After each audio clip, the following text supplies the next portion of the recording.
네, 여러분 반갑습니다. TV 기자입니다. 자, 지금 제 앞에 있는 이 차량, 네, 바로 SM6입니다.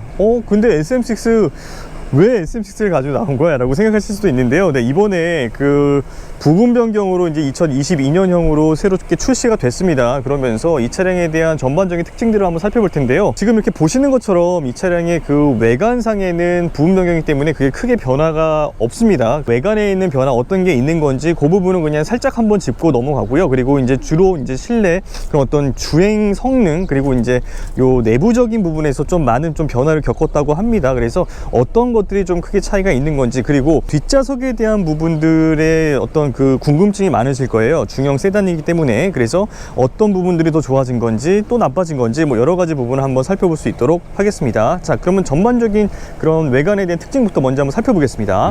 자, 일단 정면부를 보시면 아시겠지만 뭐 앞부분에서의 크게 변화가 없습니다. 대신에 요 헤드램프 부분에 요 LED 램프 요 두 부분이 조금 모양이 바뀌었습니다. 자세히 보시면은 요 안쪽에 이렇게 디귿자 모양으로 이렇게 DRL이 들어오는 모습은 똑같은데 안쪽으로 하나 더 이렇게 밑으로 이렇게 들어오는 모습을 보실 수가 있습니다. 네, 그런 차이점이 있고요. 그리고 옆면으로 와서 보시겠습니다. 옆면으로 보시면은 이 휠 디자인 자체도 조금 변화를 줬습니다. 그래서 투톤 알로이 휠이 적용이 됐다라는 부분들, 이 디자인이 살짝 변경이 됐다라는 부분을 이해하시고 가시면 좋을 것 같습니다. 자, 그리고 이제 뒷면으로 넘어와서 보셨을 때에 이런 포인트를 좀 줬어요. 가운데 있는 크롬으로 좀 들어간 부분들, 이런 부분들이 좀 포인트로 들어갔고요. 그리고 워낙에 기본에 나와 있던 그 디자인 자체가 굉장히 완성도가 좀 높았었습니다. 그리고 이제 호불호가 없었고요.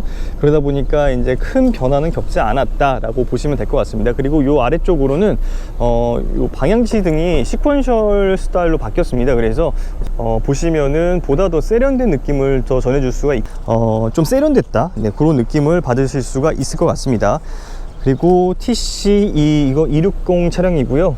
실제 이 차량 같은 경우에 가격대가 2,300만원대에서 2,900만원대까지 형성이 되어 있습니다. 중형 세단이죠. 중형 세단으로서의 어느 정도의 좀 가치를 할지, 그리고 실제 주행을 했을 때 얼마나 더 큰 특징들이 좀 나타날 수 있을지, 그 부분도 한번 직접적으로 살펴볼 수 있도록 하겠습니다. 자, 지금부터 그러면 주행 테스트로 넘어가 보겠습니다.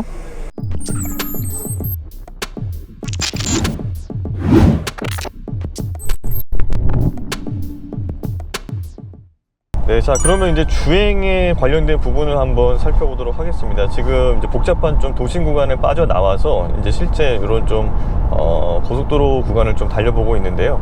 이게 아무래도 이제 터보 엔진이 다 이제 장착이 되다 보니까 초반에 좀 터보 렉 같은 게 좀 있지 않을까, 약간 그런 생각도 했었어요. 근데 이제 생각보다 그런 부분은 없고, 이제 주행 모드는 저는 이제 컴포트 모드를 일단 놓고 출발을 했어요. 그 상태에서 주행을 하니까 살짝의 유격은 조금 느낌이 있었어요. 그런 유격이 좀 있다라는 생각은 들었고, 그런데 이제 뭐 울컥거림이라던가 뭐 이런 부분에 있어서는 큰 느낌은 거의 받지 못했습니다. 자, 이 차량이 그 힘과 출력을 참고로 좀 말씀을 드리자면 이제 156마력에 26.5토크의 힘과 출력을 나타내주고 있습니다.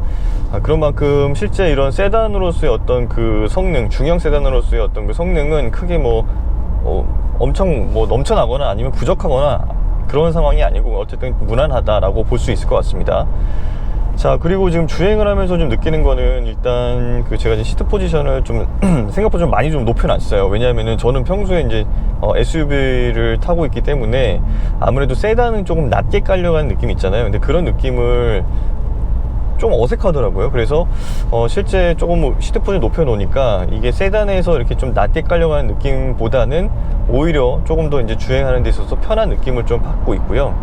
그리고 이 전방 이 시야의 어떤 그 개방감 자체도 나쁘지가 않습니다. 저는 이게 좀 낮아서 조금 불편하지 않을까 생각했는데, 일단 뭐 사이드미러 쪽도 이렇게 사각이 많이 발생하지는 않고요.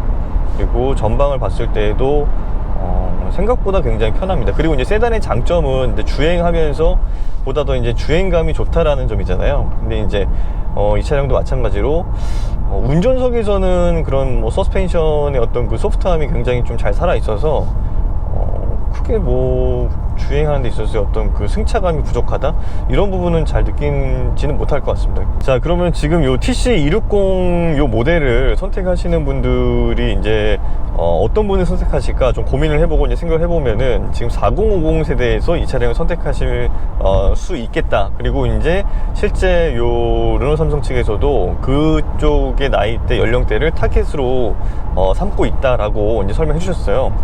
그래서 그분들이 그럼 이 차량을 과연 왜 선택을 하실까? 그거를 이제 좀 고민을 해보니 제가 지금 이제 실차를 몰아보니까 복합연비가 원래는 이 차량이 13.6 정도 나온다고 공인연비는 그렇게 되어 있습니다. 그런데 실제 주행하면서 측정이 되는 연비가 지금 한 제가 40km 정도가 좀 안되게 지금 주행해 왔는데 약 18.2km/L가 나오고 있습니다.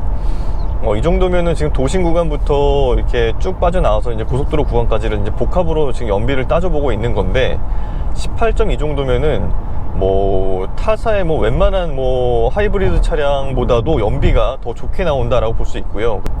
뿐만 아니라 지금 이 차는 TC260RE 트림이에요. 그러다 보니까 이제 요 트림은 이 TC260 중에서도 가장 높은 트림에 해당된다고 볼 수 있는데 차량값이 2,975만원입니다. 그렇다 보니까 3천만원이 조금 안 되는 가격이죠. 실제 이 차량을 몰았을 때 상대적인 그 가성비가 좋다라는 점을 느낄 수가 있을 것 같고요. 그리고 뭐 예를 들면 드라이빙 어시스턴트 패키지라던가 뭐 이런 추가적인 다른 뭐 패키지들을 조금 구성을 빼면은 뭐 인카페이먼트 패키지 이런 것들을 조금 구성을 만약에 뺀다, 나는 그런 게 필요 없다 라고 하시는 분들은 가격대가 3천만원이 안 되는 금액에서 차량을 구입하실 수가 있는 거니까 상대적인 또 가성비 이런 부분들에서도 좀 혜택을 누릴 수 있겠다라는 생각이 들었습니다. 그러면서 그래요, 뭐 4050 세대들이 뭐 이렇게 여유가 없으신 분들보다는 좀 그래도 어느 정도 좀 같은 다른 연령대에 비해서 좀 여유가 좀 있으신 분들일 텐데 그런 분들이 타시기에도 부담 없이 탈 수 있는 차량이다라는 생각이 들었고요. 그리고 이제 디자인 자체도 아까 설명을 드렸지만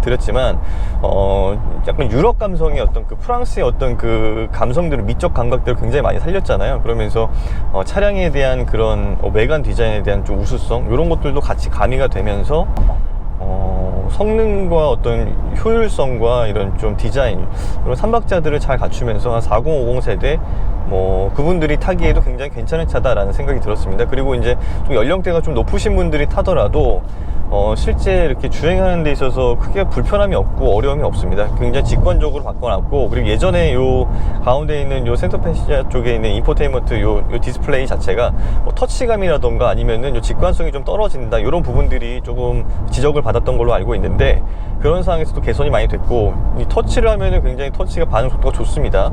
그리고 요 밑에 있는 공조 시스템 버튼들을 다 아예 그 밑으로 빼버렸어요. 버튼식으로. 그러다 보니까 버튼으로 눌러서 바로바로 켜고 꺼고 뭐 이런 여러 가지 그 작동들이 편합니다.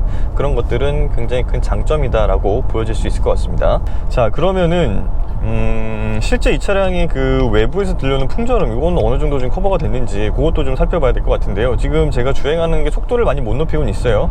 한 70에서 80km 정도로 지금 꾸준하게 달리고 있는데 일단 외부에서 오는 그 창문을 통해서 들어오는 풍절음은 거의 들리진 않습니다. 그러니까 굉장히 정숙하게 주행을 할 수 있다라고 보여지고요. 그리고 노면 상태가 이제 문제인데, 노면이 이렇게 좀 평탄하게 잘 닦인 그런 길에서는 이런 노면의 잔진동이라든가 노면 소음이 거의 들어오지 않는데, 실제 조금 노면이 조금 상태가 안 좋은 곳에서는 그런 노면 잔진동과 소음들이 조금씩 타고 들어오는 그런 부분 느낄 수가 있고요. 그리고 이제 이전 모델들 같은 경우에는 지금 실내 그 정숙성 부분에서, 이 서스펜션 부분에서 굉장히 말씀들이 좀 많이 있었잖아요. 근데 저는 실제 모르겠습니다. 제가 예전에 있던 뭐 그 부분 변경 모델, 이전의 모델을 제가 못 타봐서 그런 걸 수도 있겠는데, 실제 저는 이 차를 타보니까 제가 그렇게 그러게요, 이 서스펜션이 그렇게 좀 불편한 건가? 라는 것들을 잘 모르겠어요, 운전석에 앉았을 때는. 근데 뭐 뒷좌석에 앉았을 때는 또 다른 느낌이 있을 수 있겠는데, 그거는 제가 뒷좌석은 이따 기회가 된다라고 하면 한번 체크를 해보도록 하겠습니다. 연비가 지금 꾸준하게 지금 쭉 가다서다를 반복했는데 지금 17 이상이 나옵니다. 그러면서 실제 주행 연비는 보다 더 잘 나온다라는 점들은 굉장히 큰 장점으로 다가올 것 같습니다. 자, 이제 드라이빙 모드를 한번 바꿔보도록 하겠습니다. 지금 제가 컴포트 모드로 쭉 주행을 해왔고요. 이제는 한번 모드를, 요 모드 바꾸는 모습은 요 아래쪽에 보시면은 요 센터페시아 쪽 요 가운데 쪽에 보시면은 콘솔 바로 앞으로 그러니까 눈꽃 모양처럼 되어 있어요. 그러니까 드라이브 모드라고 써 있으면 좋은데 그게 안 써 있고 이제 눈꽃 모양처럼 되어 있고, 그거를 한번 누르면은 카드가 삽입되어 있지 않습니다. 네, 그 모드를 한번 누르면 컴포트, 그 다음에 에코, 그 다음에 마이 센스, 그 다음에 스포츠, 이렇게 4가지 모드가 있어요. 그 중에서 좀 약간 느낌 자체를 확 바꿔보려면 저는 이제 스포츠 모드로 한번 바꿔보겠습니다. 자, 스포츠 모드로 놓고 주행하면은 가운데 있는 요 디지털 계기판 자체가 이제 붉은색으로 바뀐 건 마찬가지로 바뀌고요. 그리고 아까 제가 말씀드렸던 터보렉 같이 약간 좀 이렇게 좀 유격이 발생한다라고 말씀을 드렸었는데, 그 유격이 발생하는 부분이 이제 없어졌어요. 지금 굉장히 반응 속도가 좀 빨라졌다라는 걸 느낄 수가 있고, 엑셀을 발을 올리면 올릴 때마다 이제 바로바로 반응하는 걸 느낄 수가 있습니다. 이게 엔진음이 약간 그르릉그르릉 약간 이런 엔진음이 안으로 좀 타고 이렇게 들어오는 걸 느껴요. 그래서 내가 지금 스포츠카를 좀 몰고 있구나, 약간 그런 느낌도 좀 받고요. 오히려 조금 젊으신 분들이 주행할 때 굳이 뭐 TC300으로 넘어가서 약간 이 차량을 조금 성능에 대한 부분을 이렇게 힘과 출력을 높이는 것을 하시기보다는 오히려 그냥 TC260을 선택을 하시고 이 안에서 모드 자체를 스포츠 모드로 놓고 주행하시면 오히려 그런 감성들을 더 느낄 수 있지 않을까 싶은데요. 그래서 굳이 그렇게 뭐 체급을 높일 필요가 있을까라는 생각도 듭니다. 한편으로는 실제 이 차량이 200대도 못 미치는 수준으로 판매될 만한 차량인가 라는 부분을 좀 냉정하게 놓고 봤을 때에는 그건 아닌 것 같습니다. 오히려 그런 부분에서는 조금 더 개선이 많이 됐고, 그리고 이제 연구 개발비나 이런 것들을 많이 줄이면서 절약을 하면서 보다 더 이제 업그레이드를 시켰기 때문에 완성도가 더 높아졌다라고 볼 수 있어요. 그러면서 이 차량은 지금 이 차량을 많이 선택하시면은 앞에서 이 차량을 선택하면서 느꼈던 그런 좀 불만들은 다 이제 거의 많이 없어지지 않았을까, 해소가 되지 않았을까, 그러면서 굉장히 만족하면서 탈 수 있는 차량일 것 같다라는 생각이 들었거든요. 기본적인 그런 부분만 좀 저희가 좀 놓고 확인을 해봤는데 뭐 하나 이렇게 빠지는 부분 없이 전체적으로 다 이제 중간 이상을 차지하는 그런 차량이다라고 보여지고요. 드라마틱한 그런 변화들, 이런 것들은 거의 없었습니다. 그래서 그런 부분들 때문에 이제 점수를 못 받는 게 아닌가라는 생각이 드는데, 아마 외관에서도 뭔가 한두 개 정도의 어떤 좀 큰 변화들이 만약에 생긴다라고 하면은 보다 더 이제 소비자들의 또 관심을 받지 않을까라는 생각도 해봤고요. 그리고 무엇보다 요 가운데 있는 요 인포테인먼트 시스템, 요거 자체는 우리나라 사람들은 이제 IT를 굉장히 좋아하잖아요. 그러면 IT 강국이고, 그러면서 요런 좀 IT 기술들을 잘 이용을 하십니다. 근데 그런 면에서는 굉장히 잘 적용을 한 것 같다라는 생각이 들고, 그리고 만약 두 부류가 있을 수 있어요. 이거를 좋아하는 분, 싫어하는 분. 그러면 싫어하시면 이건 선택상에서 빼시면 됩니다. 그러면 이제 차값이 좀 더 떨어지니까 오히려 그런 면에서 가성비가 더 올라갈 수 있는 부분도 있고요. 그리고 터치감이나 이런 것도 굉장히 좋아졌기 때문에 실제 요거를 이용하신다고 하더라도 굉장히 편할 것 같다라는 생각이 들었고, 무엇보다 이거를 이제 주유소에서 이용하신 분들은 더 많이 유용하다라고 말씀하세요. 그 이유가 본인 카드를 등록해 놓으면은 주유소에 가기 전에 가까운 주유소를 검색하고 결제까지 해버리면 실제 주유소 가서 그냥 난 내리지 않고 그냥 주유구만 열어주면은 주유가 된다는 거죠. 뭐 카드 결제나 이런 거 따로 필요 없이. 그러면 시간도 절약되고, 그리고 내가 내려야 되는 번거로움도 없어지고, 그런 부분들에 대해서는 굉장히 만족도가 높다라는 평가들도 있었습니다. 자, 이제 제가 이 뒷자리로 이제 넘어왔습니다. 이제는 이 차량이 뒷좌석에 대한 그런 호불호, 또 이런 얘기들이 워낙에 많았기 때문에 어떤 부분이 좀 문제점이 있었던 거고, 그리고 또 그게 과연 시켰을 때 느낌이 정말 안 좋은 건가, 뭐 이런 여러 가지를 한번 살펴보고자 이렇게 뒷좌석에 왔는데요. 일단은 지금 뒷좌석에 앉아서 지금 주행을 하면서 이제 고속도로 구간을 달리고 있고, 그리고 이제 고속도로 구간이다 하더라도 도로 상태가 조금 이렇게 마모도 많이 심한 곳도 있고 안 좋은 곳도 있어요. 근데 그런 부분들을 지나가면서 저도 지금 이제 실질적으로 제 느낌이 어떤지 그걸 한번 느끼고 말씀을 드리도록 하겠습니다. 그런데 이제 만약에 좀 키가 좀 크신 분들, 좀 그런 분들의 입장에서는 이 차량을 모신다고 하셨을 때, 뒤에 앉았다고 하셨을 때 약간 요 허벅지 쪽이 조금 뜰 수 있는 그런 부분들이 있는 것 같아요. 의자 자체가, 뒷좌석 시트 자체가 약간 좀 평평하게 이렇게 좀 유지가 됐고, 이렇게 약간 앉으면 엉덩이 부분이 이렇게 좀 약간 꺾어서 올라가는 그런 느낌들이 있잖아요. 근데 그런 부분은 조금 적기 때문에 허벅지 부분이 조금 뜨는 점, 그런 것 좀 느낄 수가 있고, 그리고 등받이 부분이 생각보다 많이 누워있기 때문에 이렇게 이렇게 앉았을 때 좀 이렇게 편안하게 좀 등을 딱 받치고 가는 그런 느낌들은 딱 받고 있습니다. 대신에 이제 엉덩이 쪽 부분 여기가 좀 쿠션이 좀 이렇게 좀 뭐 이렇게 엄청 부드럽고 그런 건 아니잖아요. 그러다 보니까 생각보다 이렇게 좀 장시간을 간다 그랬을 때 좀 연령대가 있으신 분들은 불편하심을 느낄 수도 있겠구나 라는 생각은 드는데, 그렇게 장거리가 아니고 뭐 어쨌든 주행하는 데 있어서 어느 중장거리에 대한 부분을 이동하신다라고 하면은 크게 불편한 건 없을 것 같다라는 생각이 들고요. 그리고 레그룸 자체도 굉장히 여유가 있습니다. 그래서 이렇게 앉아서 편하게 가면 성인 한 4명 정도가 앉아간다라고 했을 때에는 굉장히 편안한 공간이 나온다라고 생각이 듭니다.